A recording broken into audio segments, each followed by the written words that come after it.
আঘোণ মানেই প্ৰাপ্তি। সোণগুটিৰে ভৰপূৰ আঘোণৰ পথাৰত উজ্জীৱিত হৈ চহা খেতিয়কৰ সপোন। এতিয়া পথাৰত চহা খেতিয়কসকল ব্যস্ত সোণগুটি চপোৱাত। দাৱনীৰ খচখচ কাচিৰ শব্দই মুখৰিত কৰিছে পথাৰ। মাজে মাজে দাৱনীসকলে আঘোণৰ পথাৰত ৰ'দৰ তাপ লৈ জুতি লৈছে ৰবাব টেঙাৰ, জুৰিছে বিহুনাম।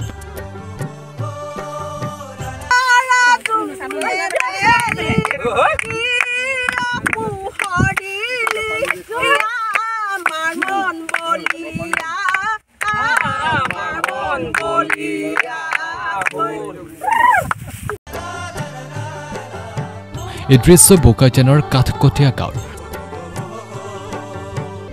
বোকাজানৰ কাঠকটীয়া গাঁৱৰ চহা খেতিয়কসকলে সমূহীয়াভাৱে কৰা পথাৰত ব্যস্ত সোণগুটি চপোৱাত। স্থানীয় বিধায়ক তথা অসম বিধানসভাৰ উপাধ্যক্ষ ডক্টৰ নমল মমিনে দাৱনীৰ সৈতে কাচি লৈ কাটিছে ধান।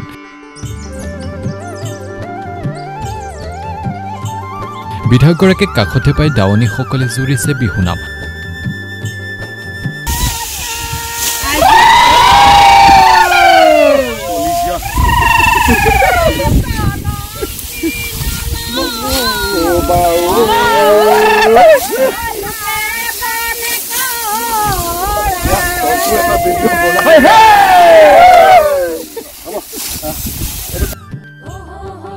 লগতে লৈছে ৰবাব টেঙাৰ জুতি। কৰ্মব্যস্ততাৰ মাজতে এনেদৰে দাৱনীসকলৰ সৈতে আঘোণৰ পথাৰত ফূৰ্তি কৰা দেখা গ'ল উপাধ্যক্ষ ডক্টৰ নমল মমিনক।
ভালেৰে উপচি পৰিছে। এইবাৰ খেতি খুব ভাল হৈছে, ৰাইজৰ খুব ফূৰ্তি।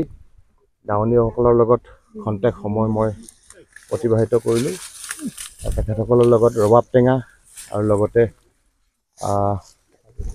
আমাৰ ভীমকলৰ সৈতে পিঠাগুড়ি জুতি ল'লোঁ। খুব ভাল লাগিল আৰু একদম কাষৰ পৰা ৰাইজক লগ পাই আৰু এই খেতিৰ বতৰত খুব ভাল লাগিল আৰু সকলোৰে এইবাৰ ফূৰ্তি যে খুব সুন্দৰ ধান খেতি হৈছে আৰু আমাৰ ধানেই হৈছে আমাৰ এক নম্বৰ যিটো উপাৰ্জনৰ এটা সোৰ্স আৰু তাতে আমাৰ এইবাৰ খেতি ভাল হোৱাৰ কাৰণে সমগ্ৰ বোকাজানবাসী ৰাইজ আনন্দিত হৈছে। আৰু অকল বোকাজান বুলি মই বিভিন্ন ঠাইত ঘূৰিছোঁ, সকলোতে ধান খেতি এইবাৰ খুব ভাল হৈছে। আৰু চৰকাৰে 2400 টকালৈ 2421 টকালৈ কুইণ্টেল বৃদ্ধি কৰিলে। সেইকাৰণে ধান বিক্ৰী কৰিও বহুত ৰাইজ এইবাৰ উপকৃত হ'ব আৰু ধনী হ'ব।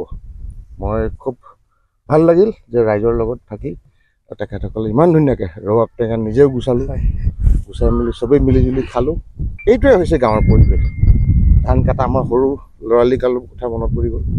আমি যেতিয়া ধান দাইছিলোঁ, প্ৰথম অৱস্থাৰ পৰাই কঠীয়া পৰাৰ পৰা, কঠীয়া তোলাৰ পৰা, ধান ৰোৱাৰ পৰা, হাল বাই, এইটোৱে হৈছে খেতিয়কৰ সকলোতকৈ আনন্দৰ মুহূৰ্ত। ধান চপোৱাৰ সময়ত ধান দাবলৈ দাৱনি পথাৰত খুব আনন্দ মনেৰে, আৰু বতৰো খুব সুন্দৰ দিছে ধান কাটিবলৈ, বৰষুণ নাই, গতিকে কোনো আহুকাল নাই। মই ভাবোঁ এইবাৰ খেতিয়ক অসমবাসী ৰাইজৰ খেতিয়কসকল খুব আনন্দিত। ছাৰ, যিহেতু ইংৰাজী নৱবৰ্ষলৈ বেছি দিন নাই, আগন্তুক নৱবৰ্ষৰ সময়তে বোকাজানবাসীয়ে কিবা ভাল খবৰ আশা কৰিব পাৰে? সদায় ভাল খবৰ বোকাজানৰ, বেয়া খবৰ নাই। বোকাজানৰ ভাল খবৰ, 3টাকৈ হাইস্কুল 7 কোটিকৈ চেংচন দিয়া হৈছে, কাম আৰম্ভ হৈছে। বালিপথৰ সংলগ্ন হ'ব, এতিয়া শান্তিপুৰ হাইস্কুলৰ কাম আৰম্ভ হ'ব। আমাৰ ইয়াত মডেল কলেজ হ'ল, ছায়েন্স কলেজ হ'ল, 6খনকৈ চেণ্ট্ৰেল ৰেচিডেঞ্চিয়েল স্কুল পাইছে। আৰু খুব ভাল খবৰ আহিলে আমাৰ ইঞ্জিনিয়াৰিং কলেজ এটা ইয়াত হ'ব পাৰে, নহ'লে আৰু এখন মডেল কলেজ আমি পাব পাৰোঁ। তাৰ প্ৰপ'জেল মই দি থৈছোঁ। আৰু খুব ভাল হ'লেতো আমি ইয়াতে এইটো কি নাম কয়, সৈনিক স্কুলো পাব পাৰোঁ। ত' গতিকে বোকাজানৰ কাৰণে ভালেই সদায়। মই থকালৈকে বোকাজানৰ বেয়া খবৰ নাহে, আৰু সদায় ভাল খবৰে পাব। ৰাস্তা পদূলি হৈ আছে। কালি বৰপুং তাৰাপুঙলৈ আমি গৈছিলোঁ, আমি বৰলাংচৰলৈকে, সেই ৰাস্তাও চেংচন দিলোঁ। যোৱাকালিৰ পৰা কাম আৰম্ভ হৈছে। 196 কোটি টকা নেচিছৰ পৰা ডনাৰ মিনিষ্ট্ৰীয়ে দিছে। এইবিলাক চব যোনফালে গ'লে ভাল খবৰ। মানুহবিলাকে নেদেখে, মই কৈ দিলে কয় যে এইটো ভাল, এইটো ভাল, কিন্তু মানুহবিলাকে বিচাৰি নুলিয়াই কোনটো ভাল। চব ভাল দেখিছোঁ। ৰাইজৰ মুখলৈ চালে মানে খুব ভালে লাগে। এতিয়া আমাৰ বুথ কমিটি গঠন হৈ আছে। আগতে খেলি মেলি আছিলে, এইবাৰ ৰাইজৰ মাজত বহি পেলাই বুথ কমিটি গঠন কৰিছে। খুব ভাল হৈছে এইটো। যোৱাকালি মই তাত আছিলোঁ, 2টা বুথ কেন্দ্ৰত আছিলোঁ। ভাল, ৰাইজৰ খুব পাব্লিক আনন্দিত। খালি যিসকলে কিমান পাইছে, কিবা পাইছে, নোপোৱাবিলাক আৰু এইখিনিও পাব লাগে, সেইটো ডিমাণ্ড আছে, সেইটো থাকিবই। কাৰণ গভৰ্ণমেণ্ট এতিয়া কণ্টিনিউৱাছ প্ৰচেছ, এটা বছৰতে বা 5টা বছৰ 10টা বছৰ গোটেই সমস্যা সমাধান কৰিব নোৱাৰে। ষ্টেপ বাই ষ্টেপ হৈ আছে। অৰুণোদয় এতিয়া আমাৰ বোকাজানৰ পৰা চাৰ্চাৰী বেৰ ৰিপৰ্ট, NUJ 24x7।